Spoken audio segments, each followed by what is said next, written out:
Now, Donald Trump picked Brett Kavanaugh to be his next Supreme Court nominee. And Brett Kavanaugh did the standard stuff yesterday. He came out and talked about how he will not let politics affect his decisions. He told an anecdote about his mom, who was a judge and who told him all the right things. And this was part of that anecdote. He said her trademark line was, "Use your common sense. What rings true? What rings false?" That's good advice for a juror and for his son. Aww. Okay, so let's investigate Brett Kavanaugh and find out if he just finds out what's right and what's wrong and doesn't politics. What would he know about politics? No. He's just calling balls and strikes, as John Roberts said, right? Now here's a curious picture of Brett Kavanaugh from earlier days with Karl Rove. Well, it seems like he's enjoying politics at the moment. Well, he worked for Jeb Bush. He worked for George W. Bush. He worked in the White House counsel's office. He worked in selecting nominees for the Bush team. He worked on the 2000 case of Bush v. Gore to make sure that Gore, who won the election, was not seated. And he made an argument to the Supreme Court that they should not count the vote in Florida, and they didn't. They stopped counting. Democracy was defeated, and he got exactly what he wanted. He was involved in Ken Starr's investigation. This guy is deeply political. In fact, he was selected particularly for that reason, because of how political he is. But wait till you get a load of the hypocrisy. Okay, so, and what he says about investigating president now and why Donald Trump picked him in the first place. So I've got all that for you. As the Washington Post explains, he was one of Starr's top bulldogs. This is when they were investigating Clinton, obviously. As the independent counsel investigated Clinton and at times advocated internally for an even more aggressive approach against the Democratic president, Kavanaugh was a lead author of the Starr Report and has acknowledged writing portions that laid out grounds for impeachment. Okay, well, I'm going to tell you about some of the outrageous questions he wanted to ask Bill Clinton in a second. You're going to enjoy that. But, well, at least he's clear on the record. And hey, Trump better watch himself. This guy says if the president is involved in a scandal, you should deeply investigate him like he did. He was literally part of an investigation of a president. Oh wait, I'm sorry. It turns out he changed his mind. Isn't that amazing? When he's going after Clinton and he's part of that team, he's like, let's go rip him apart. Then when he joins Bush's team, he's like, oh, I got a new opinion. And he writes about it in a law review article. We should never investigate the president. You're gonna say, no, come on, Cenk, that's gotta be hyperbole. So let me quote Kavanaugh. He said, I believe that the president should be excused from some of the burdens of ordinary citizenship while serving in office. Well, isn't that nice for him? It almost sounds like you're saying he's above the law. Well, let's find out if you're actually saying that. In particular, Congress might consider a law exempting a president while in office from criminal prosecution and investigation, including from questioning by criminal prosecutors or defense counsel. Ding, ding, ding, ding. We have an answer for why Donald Trump picked Brett Kavanaugh to be his Supreme Court nominee. The guy says you should investigate the president for anything criminal or civil. He's above the law. And conveniently says that when there's a Republican president while he himself investigated a Democratic president. Is there bigger hypocrisy? But I'm not done yet. Listen to more of his outrageous quotes. He said the indictment and trial of a sitting president, moreover, would cripple the federal government, rendering it unable to function with credibility in either the international or domestic arenas. Such an outcome would ill-serve the public interest, especially in times of financial or national security crisis. So when you're nitpicking Bill Clinton, and by the way, that investigation started about Whitewater, it was a real estate deal in Arkansas. They said, oh, he didn't do that at all, our bad. But he slept with someone we didn't agree with, and that did not apparently distract the president. That was not a national security crisis. But if anybody wants to investigate Bush or Trump, Kavanaugh says, you better not. That'll distract our beloved dear president. This guy is breaking every record for irony and hypocrisy. He says one might raise at least two more important critiques of these ideas.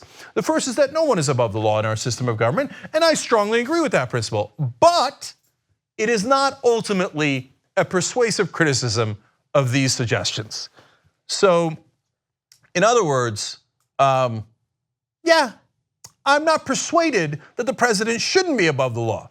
I think he should be above the law.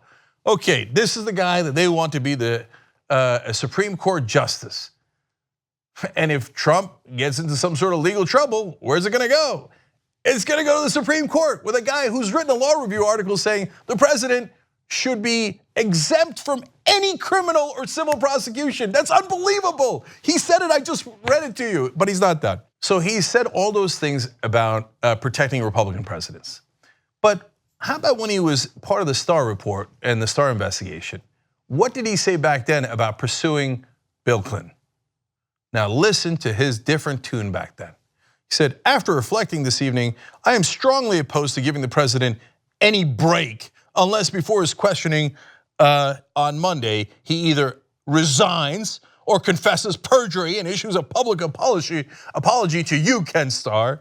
I have tried hard to bend over backwards and be fair to him. In the end, I am convinced that there really are no reasonable defenses. The idea of going easy on him at the questioning is abhorrent to me. Get a load of this guy. If it's a Republican president, don't you dare touch him under any circumstances. I don't care if he committed any crime at all. Well, you can get him later, once he's out of office and no one's paying attention. You know that that'll never happen, right? He says, but if it's a Democratic president, the idea of letting him off the hook for a consensual sexual affair is abhorrent to me. We gotta go get him, and there's no excuses. This goddamn hypocrite. And he's gonna go on the Supreme Court. Wait, I'm not done. So you know what else he said about Clinton? He thought the guy who says that a Republican president should not be touched, and because it might bother him while he's trying to be president, he wrote this question that he wanted Bill Clinton to answer. Look, earmuff the kids, but this is what he wrote. He wanted to ask Clinton, if Monica Lewinsky says that you ejaculated into her mouth on 2 occasions in the Oval Office area, would she be lying? I'm sorry, now you say you don't want to bother the president? Like it might be a little bit of a hassle to ask uncomfortable questions to the president. The guy who wrote that question? And then he says, oh, me politics, oh, I would never. Who is so gullible as to believe that nonsense? They should rip this guy to shreds in the Senate confirmation. They should ask him about that question. So which one is it? And if we put you on the Supreme Court, are you gonna say that Donald Trump is above the law? And he will say his non-standard answers. No, well, of course no one's beyond the rule of law, except you wrote that, You said, well, I mean, look, I don't find that persuasive. So which one is it? Okay, let me tell you more. Just when you think it can't get any worse. He was also deeply involved in the exploration of the Clinton White House lawyer Vince Foster's suicide, oh great, which Trump suggested in 2016 might have been a murder. Kavanaugh even appeared before the Supreme Court in a bid to subpoena notes taken by a lawyer whom Foster spoke with shortly before he died. Great, well, luckily he's not a kook or anything. But the president is also a kook. Look, all right, so he investigated Vince Foster's suicide. Are there any sane Republicans left? All right, anyway, let's keep going. Now, how else did he get the job? Well, he says to Trump basically previously, I'm never gonna investigate a president, I won't allow any investigations. He also is an excellent ass kisser. And so last night he said, quote, no president has ever consulted more widely or talked with more people from more backgrounds to seek input about a Supreme Court nomination. First of all, you're supposed to be a guy who just judges the facts. How would you know that? Do you know how many people Eisenhower talked to or Clinton talked to or Bush talked to when they were picking Supreme Court justices? How would you know that? What a preposterous, sycophantic thing to say. But hey, he knows, look, here's how you get the job. You're a political hack, you're the hatchet man for the Republicans and for corporations, I'm gonna explain that in a second, and then you kiss Donald Trump's ass and you get a job. And that's actually true. And it unfortunately has worked for him so far. And the funny thing is, of course, as usual with any Trump lackey, it's totally false. Now there's reporting out that Justice Kennedy wanted 2 of his former clerks to be on the court. And guess what? Gorsuch and Kavanaugh are both former Justice Kennedy clerks. And Justice Kennedy decided to step down, and in return, he got 2 of his clerks onto the Supreme Court. What a wonderful coincidence. But I'm sure that Donald Trump talked to a lot of people and that was not a deal at all. Okay, I'm sure of that. So now, is he really that conservative? Well, here's this analysis. Based on Kavanaugh's votes in the DC circuit. A political scientist at Emory University calculates that there is a 55% chance that he will be further to the right than Clarence Thomas, and an 81% chance that he will be to the right of Chief Justice John Roberts, and a 12% chance that he will be to the right of Genghis Khan. If you've got a 55% chance of being to the right of Clarence Thomas, I didn't know there was a right to Clarence Thomas.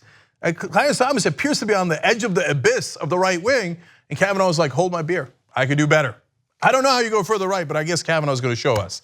Okay, so how did he help corporations? And of course, that's the #1 qualifier for the Supreme Court these days. He ruled that the way that the Consumer Financial Protection Bureau is structured makes it unconstitutional, for instance, and has routinely taken the side of big business in disputes with government. Of course he has, because that's his job, to be a guy who serves his corporate and political overlords.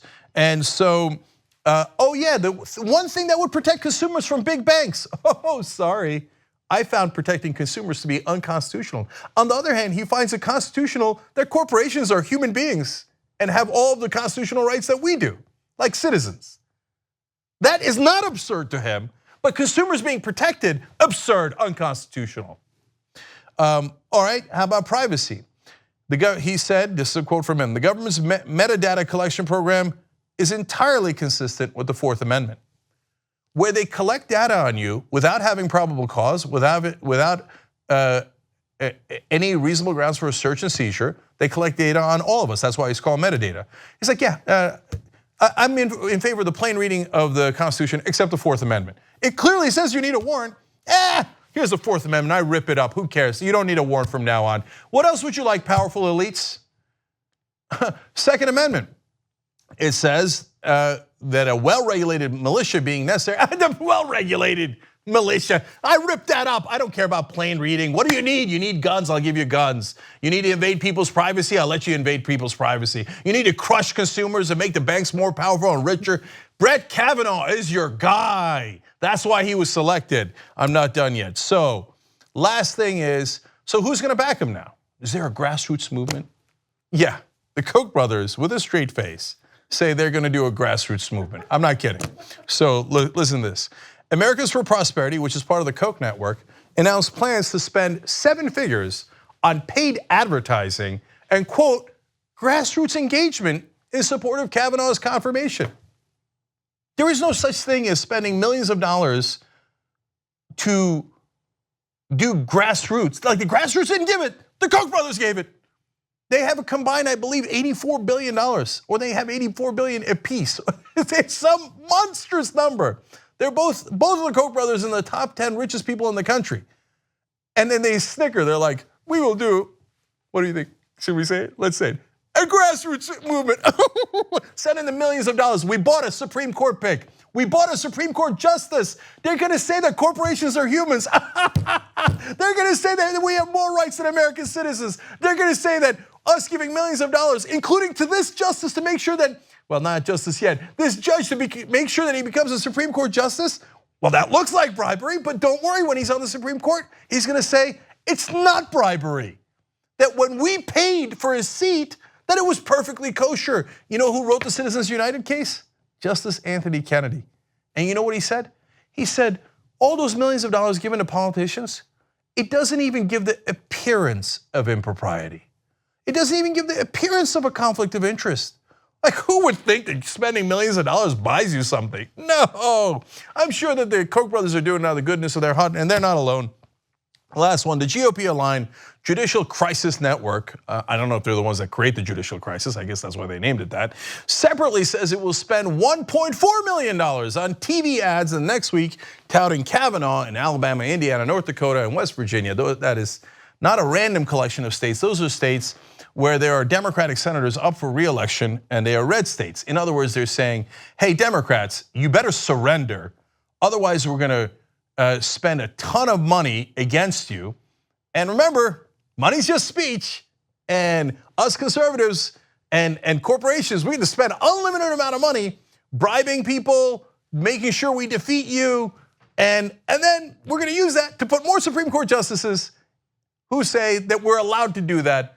And there's no appearance of any problem at all. Bribery? No. We're just speaking.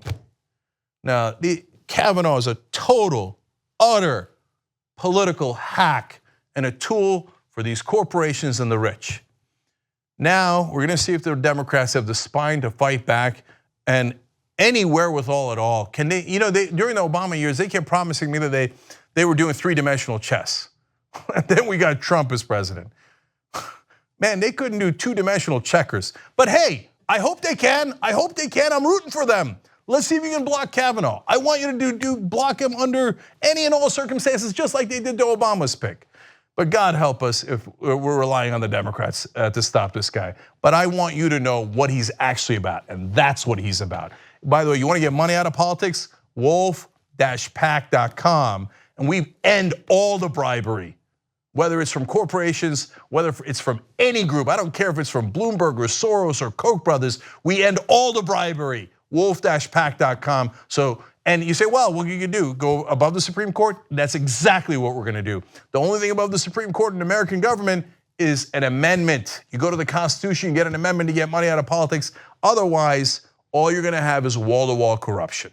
Two easy ways to follow the Young Turks. One is hit the subscribe button down below, then you're a TYT subscriber. And second is ring the bell. And when you do that on YouTube, you're notified of our videos.